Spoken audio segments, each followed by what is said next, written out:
Right. Give us a cue. Hi, this is Eric Martin with Board Game Geek. And Catherine Roseland from Board Game Geek. She can take a minute to stop singing the Star Wars theme. So we got Star Wars Carcassonne here, which is debuting at Spiel 2015. I did not know this. It's not just German only. It has rules in English, French, and Italian.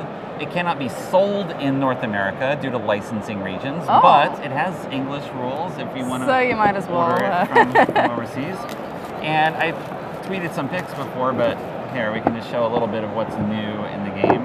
Ooh, yeah, because I heard there was some kind of fighting. There is some fighting in here. It's weird. There's Carcassonne, but it has stickers. Oh, look at that. And it has dice for the combat that occurs in the game. And very nice lightsaber colors there. So if you play with 2 players, you can have alternate factions. If 3 players, you have 3 factions. Is this the center here? There you go. There we go. So bounty hunters, Imperial, and Rebels. 4 players, you're going to have 2-on-2. All right. And then 5, you use all 5. Now, it uses standard Carcassonne rules for tile placement.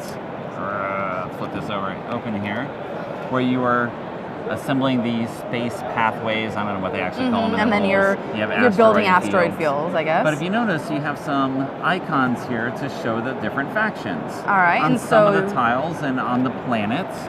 Planets are function like cloisters. Asteroid fields, of course, work like cities. These are roads, right? If you want to translate, there is no farmer rule. There's no one just floating in space who's taking control of things. But what's going to happen is when you place a tile, you can place a token on it like normal, wherever the tokens are, and they'll all be stickered here.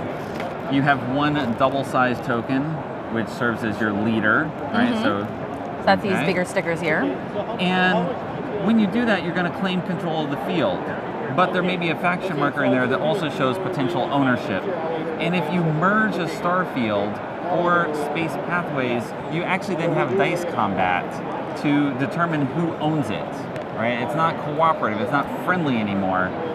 And for each token that you have in that space and each faction marker in that space, you get to roll 1 die. And then your highest die roll determines who wins. It's just kind of completely changing the game, basically. It is. Well, they wanted to do an attack version of Carcassonne. They're just like, well, we have to have combat in some manner. And it's a fun theme. I can't complain.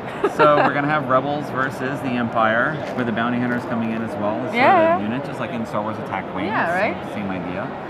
So you can actually take ownership of an area even if you don't have the majority of figures, right? Even if you don't have anyone. If you had the faction marker, you're going to roll a die. Then you're going to be able to yes, and you can take over here.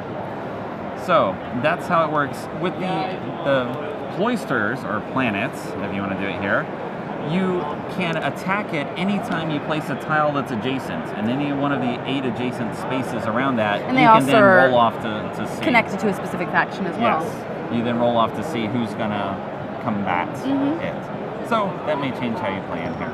Yeah. It's very different. Yeah, definitely. Really. I heard the combat thing. I was like, how does that work?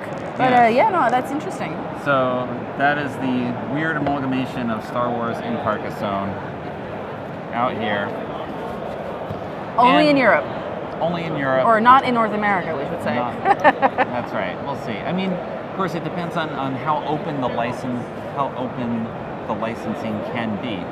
From what I heard, initially, of course, Hasbro had a lock on Star Wars board games in North America. Well, Disney now owns Lucasfilm, and Disney has been more liberal with its licensing and has not been doing exclusives the way that it was done in the past. So who knows what's in the future for Star Wars themed things? Who knows? Maybe. Thank you. And as a little hint, there might be more licensed Carcassonne games in the works. Really? Possibly. Ooh. You know, you'll see what comes. Interesting. We'll see what comes. No, don't know anything for sure, but it's more just like, it's possible.